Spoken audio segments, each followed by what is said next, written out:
I've just swapped us over. Now, as far as the rules of improv go, these are the ones that I have picked up over the years and have taken on as my favorite ones. Everyone has their own list of rules, and of course, list of priority as far as their rules are concerned. And I mean, mine are just based on what I've seen, what I've heard, what has worked for me as an instructor, and what has worked for my players as students. So, we're gonna start off with respect each other as players. For me, this is the first thing. And I think it's a thing that whatever you're doing, whether you're playing improv on stage, doing it for fun, doing some sort of game that involves improv, regardless, you should always respect each other as players and as people.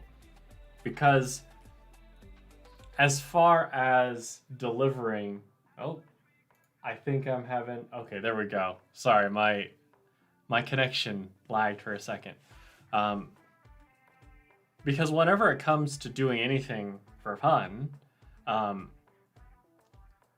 there should be some level of respect. We should know that we're safe when we're playing, when we're being vulnerable, whether you're on stage in front of an audience or at the table playing D&D.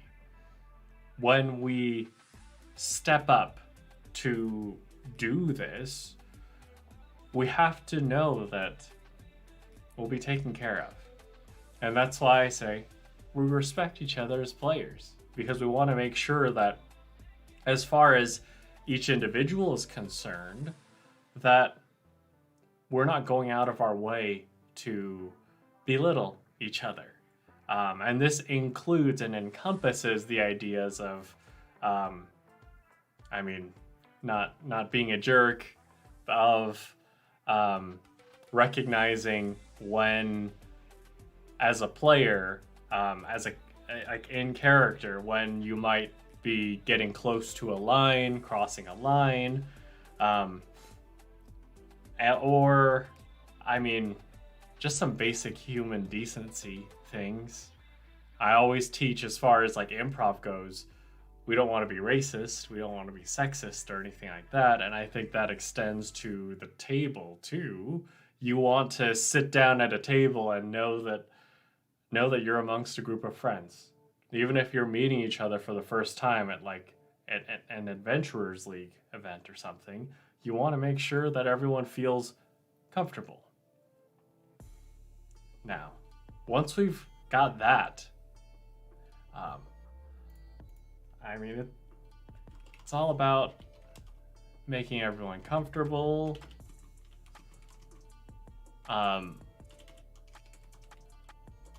Let's go into, as far as like more of a specific topic, listening and attending to what is being said. As far as I'm concerned, when it comes to improv and when it comes to D&D, whenever I play, my biggest priority is listening. I know one of the biggest rules as far as improv is concerned is yes and. Now, yes and is a fantastic umbrella term, but I think one of the very first steps of yes and is listening, because you can't do the building part, you can't and an idea if you haven't heard it yet, if you haven't internalized and absorbed it yet. When you're in a scene, let's say you're playing D&D and the DM establishes the location. Well, if you say, hey, I want I want to talk to someone. I want to find the bartender. Then great. But of course, that you're rolling the ball down the hill in this case. But we have to make sure that, as far as setting the scene goes, that we're at the tavern, or we're at a place where a tavern exists. If the DM tried to establish that you're in a cave where you can't hear anything around you, but just a slow and steady drip of water onto the cave floor, then saying that you want to go talk to the bartender might be a breach of listening, because maybe the player assumed that we're starting in a tavern, when in reality, we're at a cave.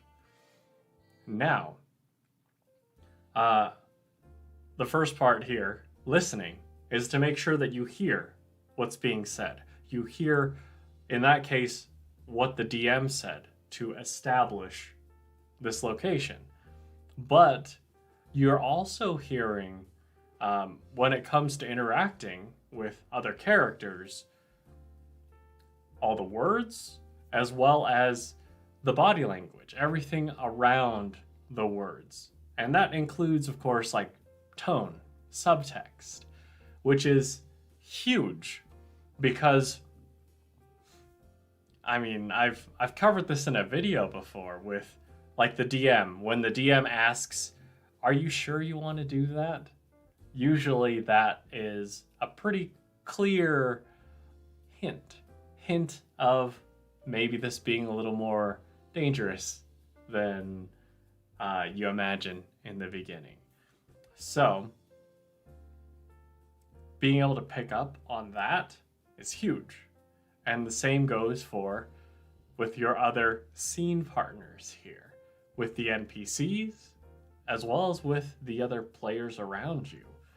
When you're interacting with them, you hear what they're saying. You also hear what they're not saying.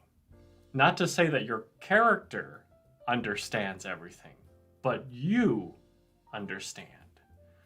And that separation is enormous, because it's one thing if you're playing a character who's generally oblivious and doesn't listen to people. And that's fine as long as you're still listening to them, because though we have our level of immersion, there's just so many things that we can do and so many problems we can avoid if we as players continue to listen, even if that's beyond our character's capabilities. Now, attending, and I'll put this down too. Listen to words and subtext. Also, you listen regardless of how well your character is supposed to listen. Now, I should probably insert some rows here just to make this a little bit cleaner for anyone who's following along. As always, I have this sheet in the description if you want to follow along at home.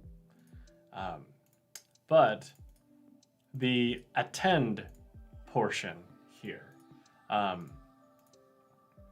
attending is showing that you've heard it. Again, if your character, looks like I've got a little spam bot here. Gonna remove that comment. Okay. So, attending to something is simply a matter of recognizing that it's been said. Because, again, if your character isn't good at listening, but you push forward after someone says something, then it's hard for everyone else around you to realize if you heard it or not. Because there's a chance that with all the chaos that unfolds at a D&D table, there's always a chance that you didn't hear it. In which case, if everyone around you thinks you didn't hear it, they might say it again. In which case, it's like, okay, now the more they do it, the more it kind of breaks the immersion of the moment, right? So you say that you recognize it. You also say that, oh, my character in this moment is just so caught up that your words fall on deaf ears as he runs forward recklessly into the fray. Because once you say that, then everyone around you knows, oh, okay, that's how this character operates. Great. We know that you heard us. We know that you're not purposefully ignoring us out of disrespect from us and from you as a player. It's part of this character. And so now we know that we need to adapt too. But attending to it allows us to reach that step. And I'm going to type that here. Attend to the words you hear, regardless of how.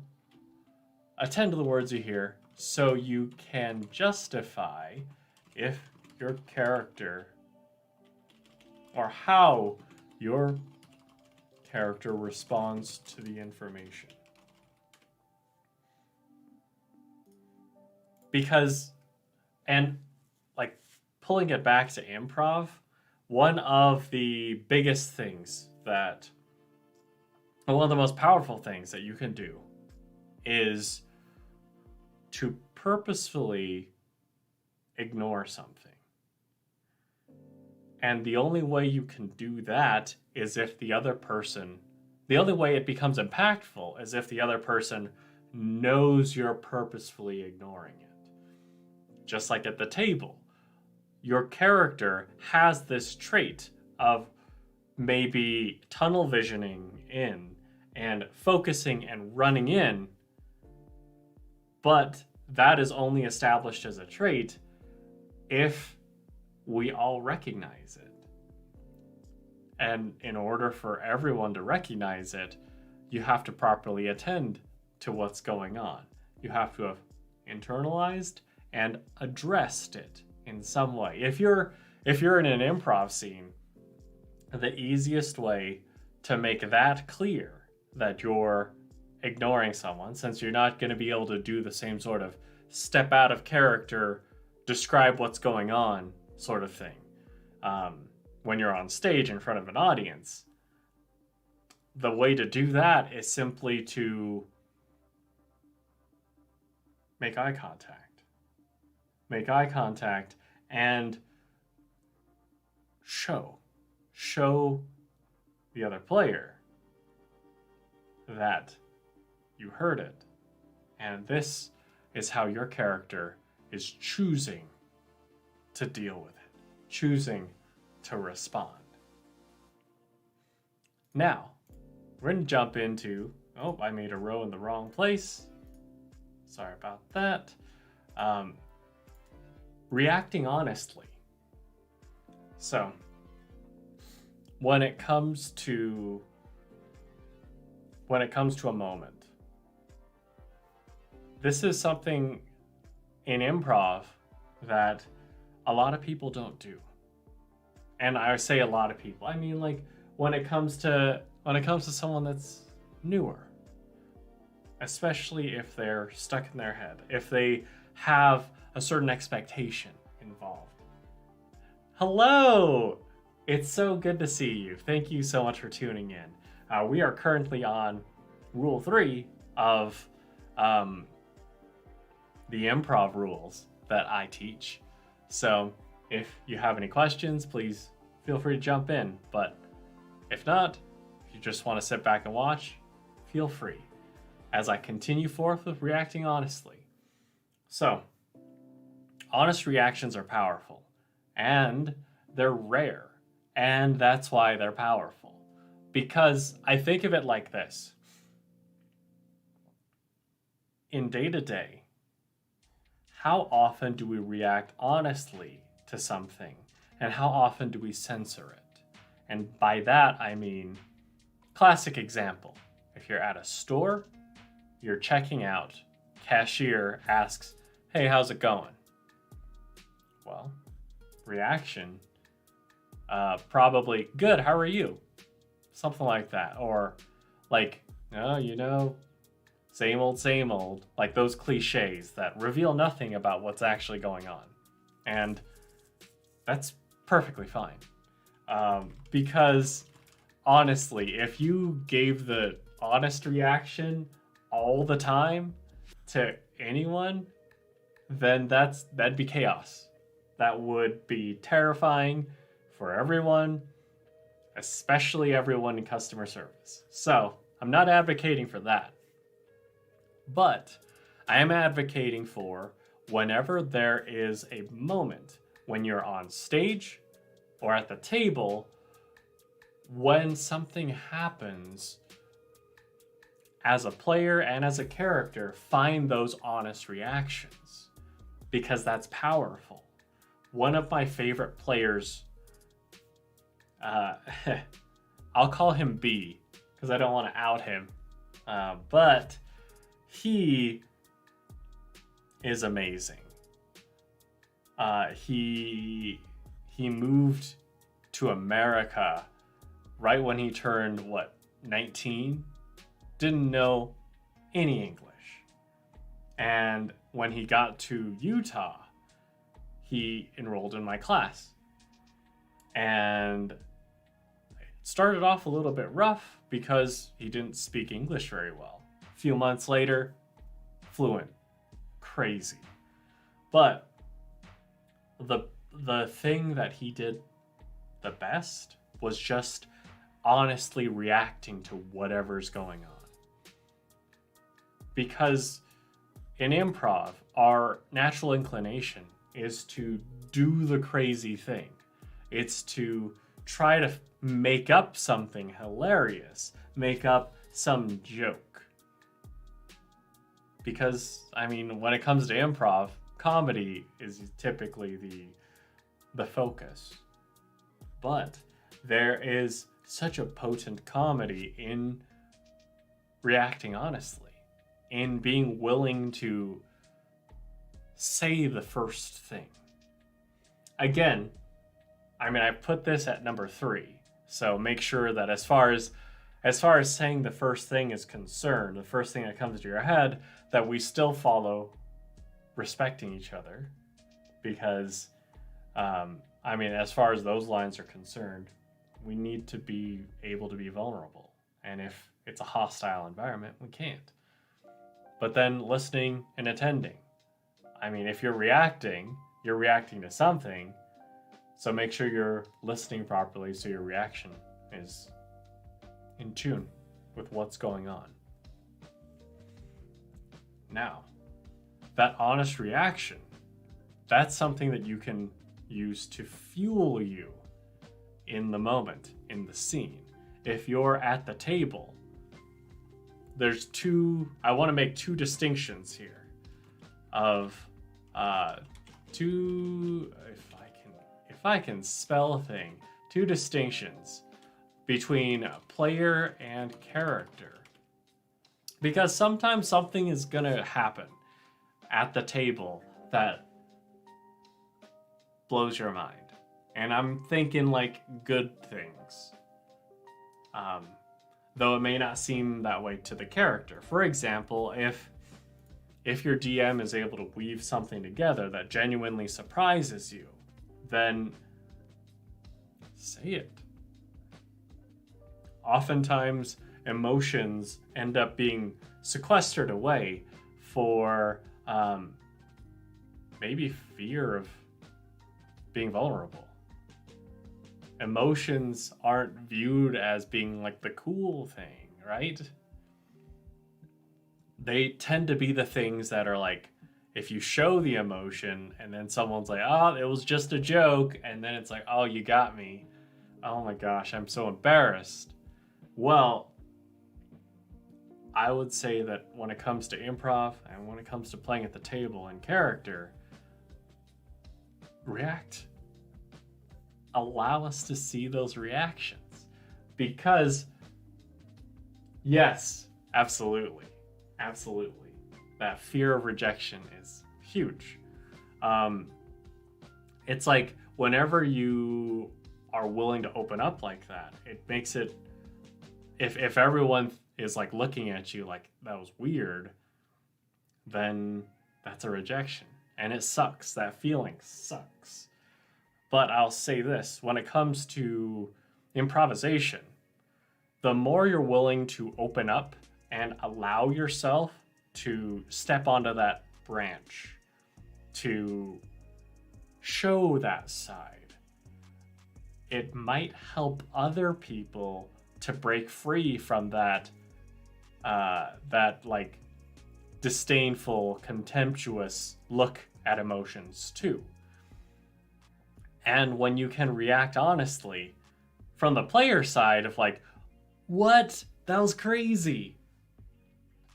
That being able to react like that to something cool that the DM did, the DM's gonna love you.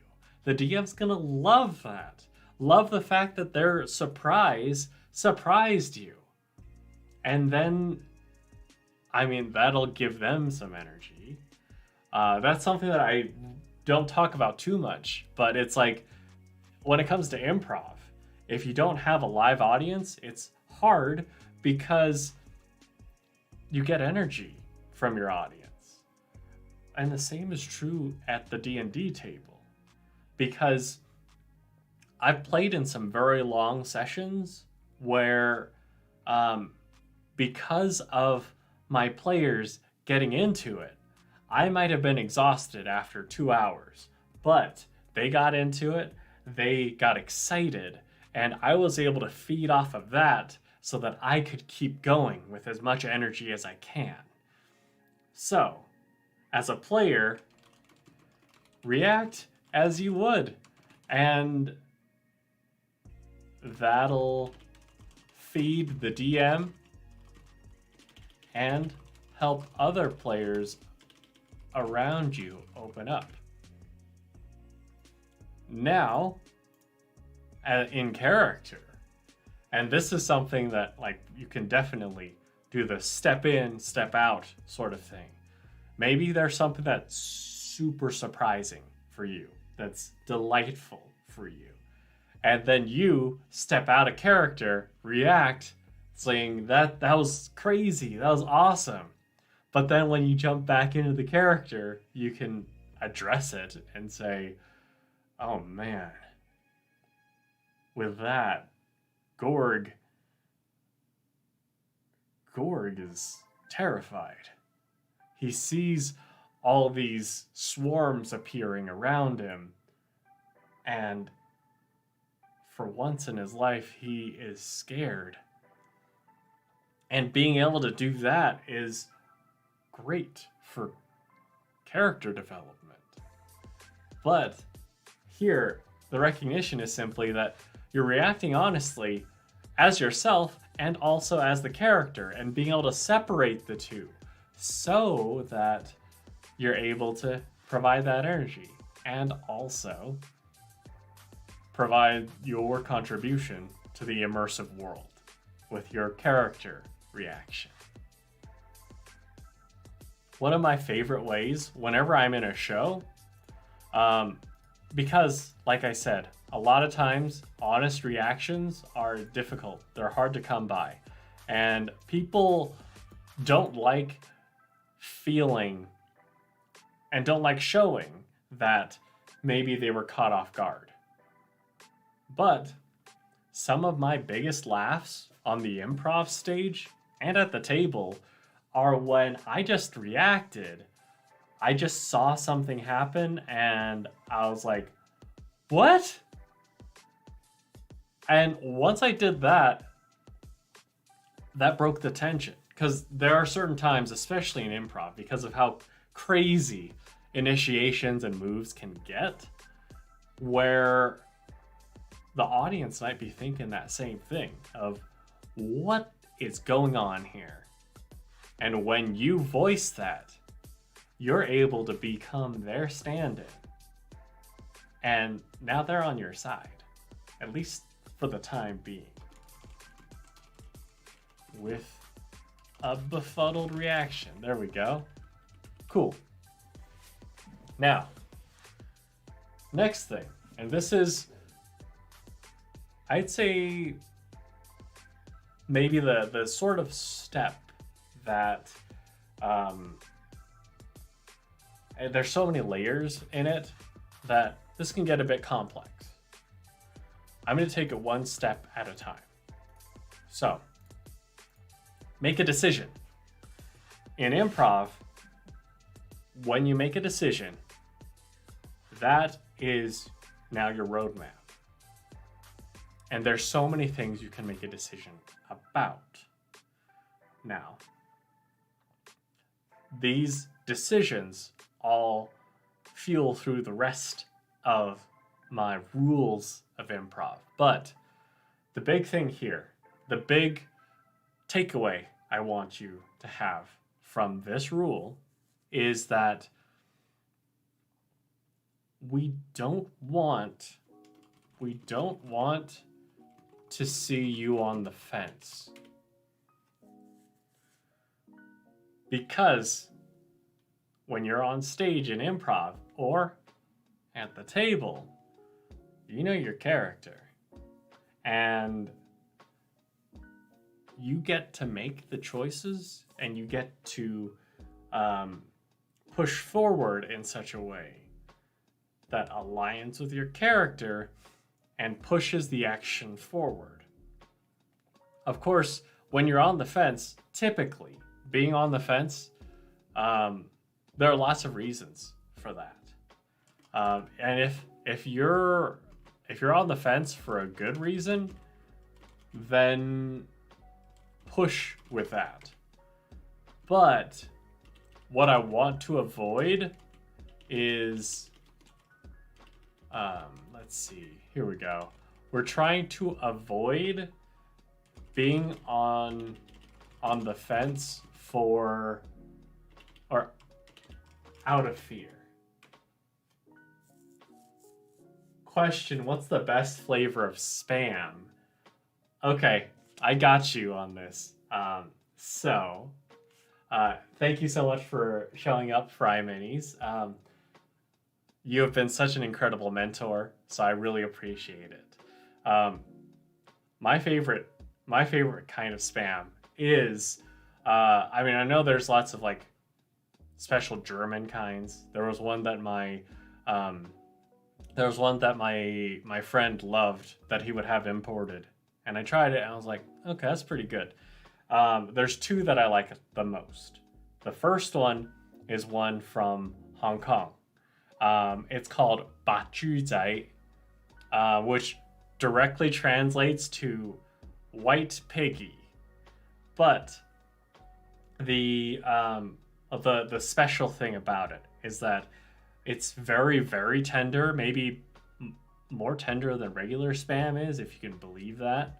It kind of falls apart a little bit. But the best part is that there's a little kick to it, which just puts it over the edge. So it's not just, processed meat product. It's spicy processed meat product. And that was something that I didn't know that I loved.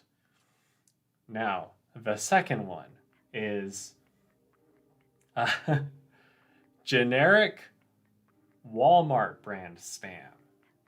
Surprisingly enough, when I used to get the name brand, I was like, okay, all right.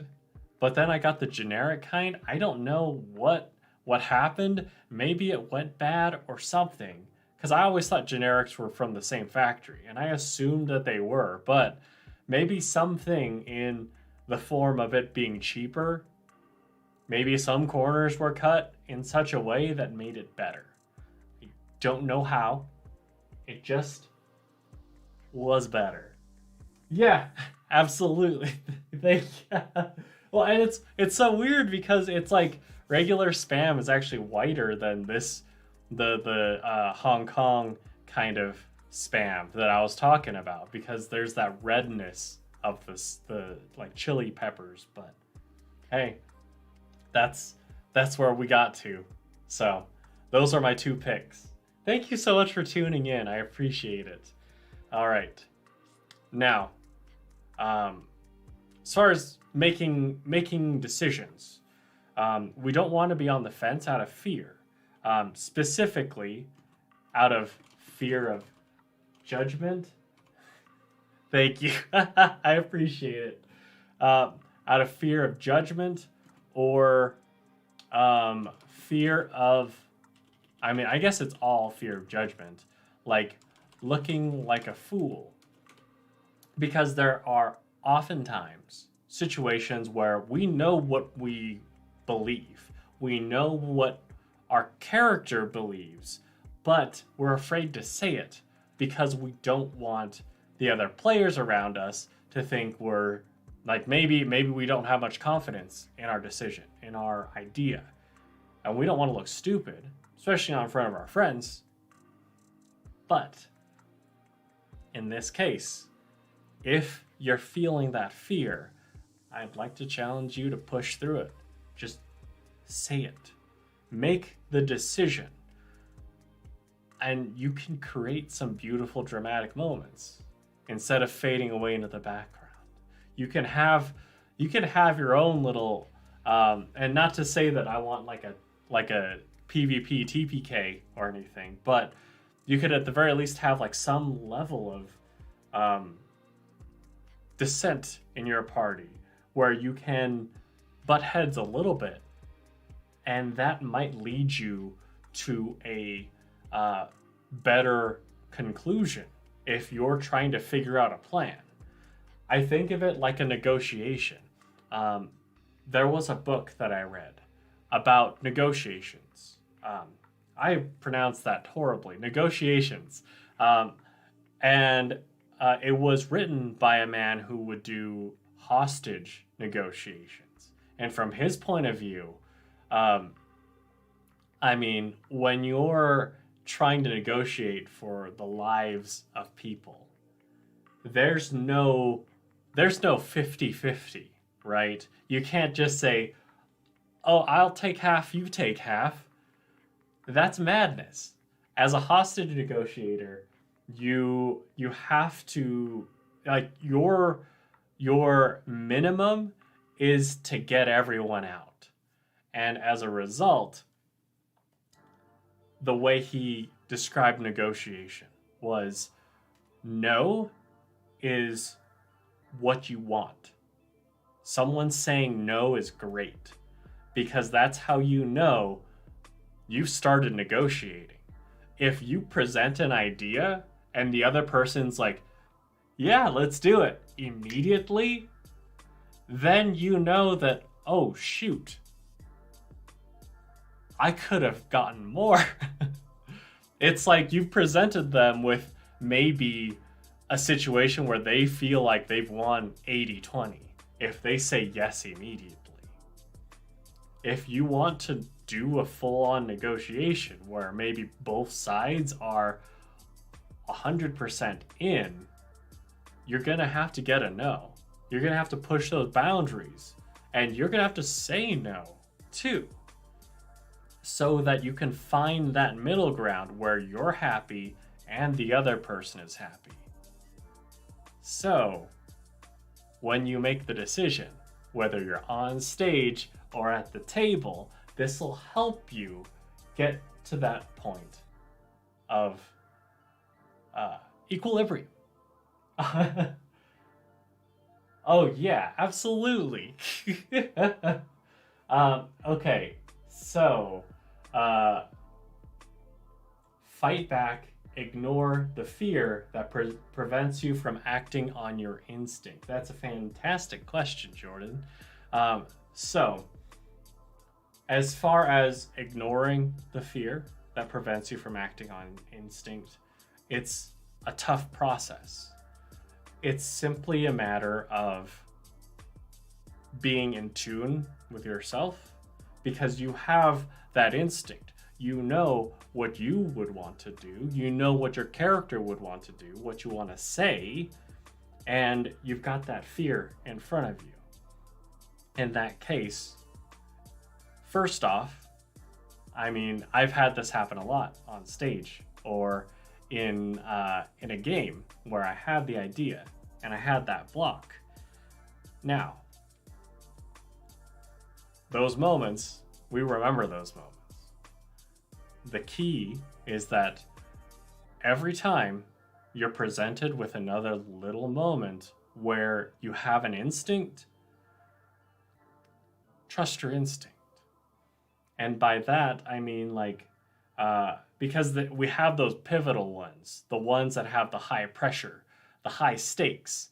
And in those moments, I mean, we can slowly train our way into trusting ourselves by trusting ourselves in the little things.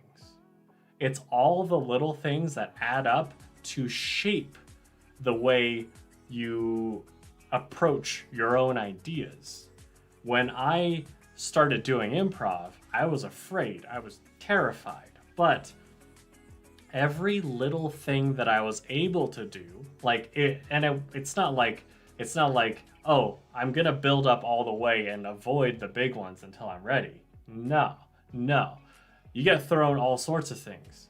And I would struggle with a big thing. And then, I'd do a little thing right. I'd get another big thing and feel bad that I missed that opportunity. I'd remember that moment, but then do another little thing right. Then it would start to reach a point where the big things no longer feel as big, and the little things become much bigger. But you've been able to trust yourself for that long to the point where you're able to push through and trust your decision making, your instincts for the big things, and they won't feel like big things anymore. But it's always the process of being able to continue forward. Good advice for starting pay at a new job. I dig it. I always think that, like, when it comes to those sorts of things, figuring out a contract, figuring out all those things, a lot of people are more inclined to try to get through it as quickly as they can. And that if you're in that mindset, if you just want to get through it and you're willing to take whatever, then you end up with whatever they wanted as opposed to what you wanted. So, everyone, I used to work retail. Role plays for sales techniques were always scary and a lot of people hated doing them. I didn't enjoy doing them, but always benefited from going for it and breaking that seal. I dig it. Yeah, I could see that. I'm like, when you say role plays for sales techniques, I'm kind of picturing like maybe if you're trying like different tactics. The first thing that came to mind was the sell me the pen thing from Wolf of Wall Street. And I could imagine like that being tough overall, because when you're doing retail, when you're doing sales, it's like you have so much to learn on different axes. You've got your like the actual product and everything, but then you have to figure out the way you sell too, and interacting with people too. But I'll say I appreciate the fact that that they would have those role plays, because I feel like throwing someone in to a situation where all of a sudden they have to deal with selling to someone immediately without any sort of preparation could be tough. It sounds like it'd be rough. It sounds like maybe a situation where someone would either immediately jump away or they might go into the more unscrupulous tactics So yeah, I'm glad that there's that prep. But let me know if I'm on base there, because that's what I was picturing. Now, the next thing is everyone wants something. And as far as improv scenes go, and as far as scenes you do at the table, you can distill every moment as being between two parties that each want something. These two wants, they could be in direct opposition with each other, or they might be totally disparate. And then it's just a matter of figuring out what your character wants and pushing for it. That's basically how I would boil down any scene. Because, and this kind of ties into the next thing, if you're a D&D character in a moment, we are essentially playing through the most interesting moments. Just like in an improv scene, we're playing through the most interesting moments, the moments that are impactful. It's not just an everyday thing of like, oh, I'm going to the grocery store. Well, not as dramatic, but yeah, let me walk you to the door, Mrs. Customer, or tell me about what kind of shows you watch on TV. I dig it. I dig it. Okay, cool. Fair enough. Yeah, what I was picturing was it definitely feels a bit more like Hollywood glamorized. But yeah, whenever we're in an improv scene, we're trying to see something transformative in some way, something interesting in some way. And the way to do that is simply to instill a want in your character. If you're doing an improv scene, it's two characters out of nowhere who suddenly are interacting. So make it so that your character wants something from this other character. It could be as simple as, I want them to give me a raise. Or it could be, I want them to go out on a date with me. Now, if you're at the table, if you're in a scene in D&D, you can distill it down to wants as well by simply saying, oh, my character in this moment, I want a good deal on this piece of armor. And then shopping is boiled down to that want. Or if you're in a situation where you're trying to save someone, your want is simple. I want to rescue this person. And then you can go deeper of asking why. Why do I want to rescue this person? I want to be a hero. I want to be seen as a hero. Maybe you have some tie to the person and say, I want to rescue them because they'll be good for me financially, or something like that. Regardless, recognize in every moment your character might want something. I dig it. Thank you so much for tuning in. I really appreciate it. I hope you have a good rest of your night. As always, take care and have a very happy new year. Now, yeah, in every moment, you can figure out what your character wants so that you can have more directed action. And that's something that I like to use if I'm at the table and I don't have if I don't have something to do. Let's say that the other characters are like they have their own plot-driven things, whereas my character might not have the same tie to what they're pursuing. In which case, I think about what my character wants in that moment. What's happened recently? Maybe it's been a crazy time and they haven't had a chance to rest. And so then maybe my character just wants to relax. And then when you have that want, you think, okay, what does that look like? Am I going to just go to sleep? How often is that it? I mean, sure, there are plenty of times where I've just wanted to go to sleep, and that would be enough. But oftentimes, relaxation can take the form of doing some sort of fun activity, or enjoying a good meal, having a bath. When you are able to find those specifics, that enlivens your role play. Every scene equals once.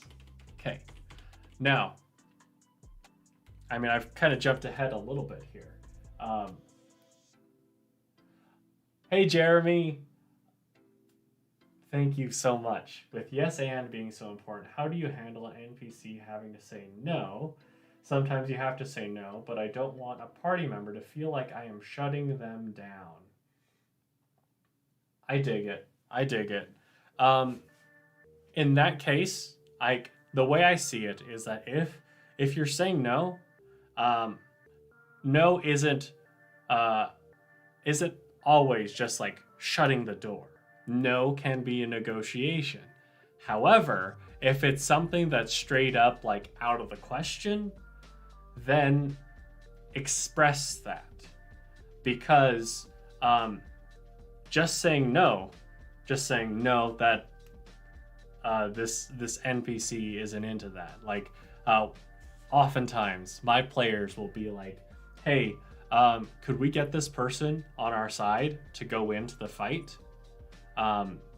Then that no it depends on the NPC. Like if the NPC is super capable, and they would help a lot, but I don't want it to be that easy for them, then as the NPC, I might say something like, I would love to, but unfortunately, I'm the only one who's capable of maintaining control here.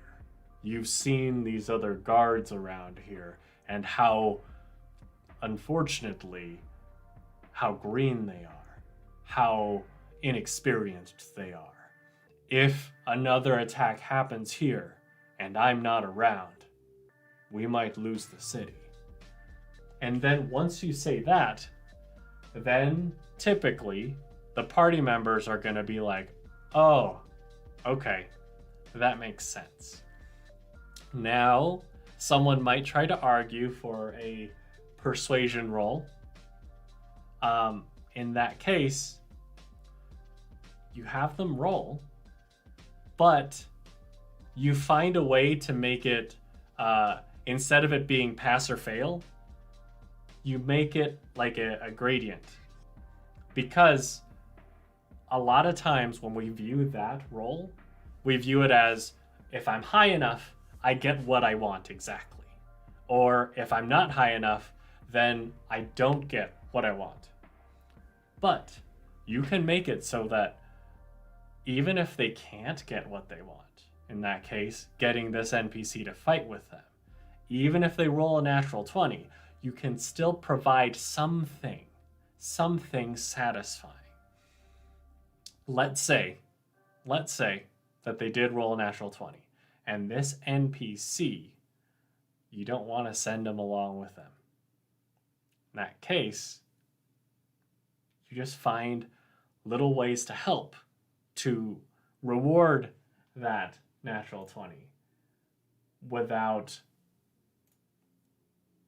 giving up the golden goose here of the NPC, right? So that could come in the form of maybe you could send a guard or two who is not the head honcho, who is not gonna trivialize the next combat, but that is something. That is some help. That's not just straight up shut down. You could also do something like rewarding as far as maybe if they're off on that mission if they're off dealing with the thing, and this captain can't go, maybe they could lend them an item. Give them an item. I mean, that could be a possibility, but I mean, lending is certainly within the bounds of being reasonable, right? And then if they don't give it back, there are consequences there. But Jeremy, I hope that helps a little bit.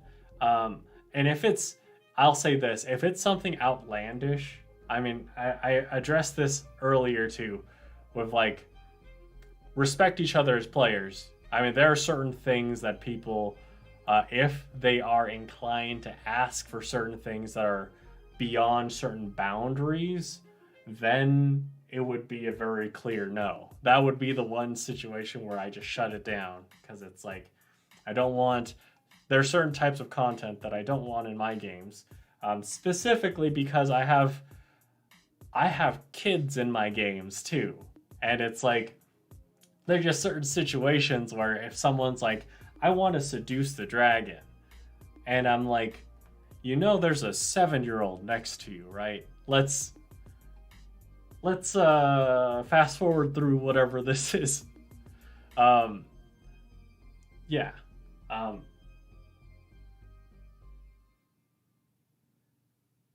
Yes, exactly. It's like, because here's the thing, right? Though we play according to the dice, I'm adjusting it so that it's not binary. It's not, this is the result, this is the result.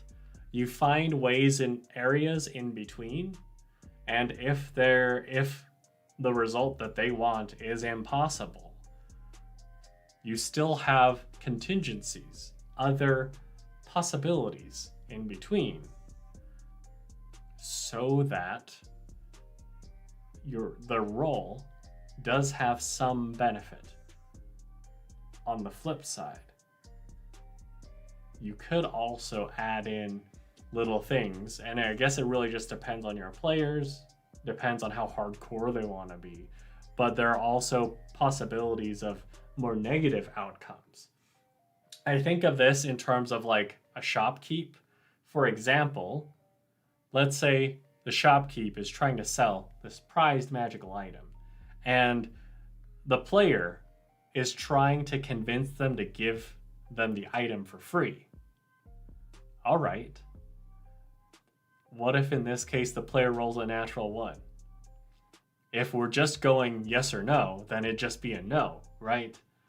But you can put little things of like, oh, you rolled a natural 1?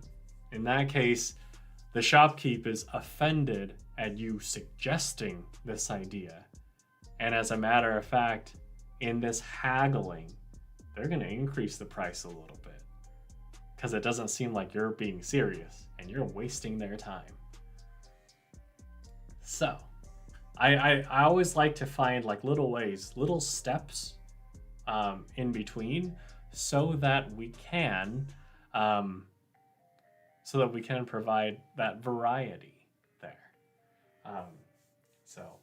Thank you for chiming in, Jordan. I appreciate that. Jeremy, I hope that answered your question in a very roundabout way, because I tend to ramble a bit.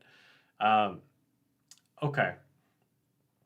Now, as far as the audience living through you, as far as being on the improv stage, one of the most beautiful things is the fact that because this is pretend, this is the world of imagination, the audience is essentially watching you do things that, and this is a good rule of thumb, whenever you want to do something impactful. Awesome. I'm really glad to hear it. Thank you for tuning in, by the way. But we're essentially, we have the privilege, whether we're on stage in improv or at the table playing a character, we get to say the things that we as players might wish we could say, do the things we as players might wish we could do as our characters. Because in the world of pretend, we as people don't have to deal with the consequences. The characters have to, but we don't have to. Now, when we have that distinction, same as on the improv stage, when we have the distinction of saying we get to do things so that we as people can live through this character and the audience around us can live through this character, then we can make our decisions more boldly. So, I'm sorry, at this point, I've hit my time. I've got to jump into a call. So I'm gonna put a little pin on this one, and I will address 6 and 7, and then a little bit more in depth next time. But thank y'all so much for tuning in.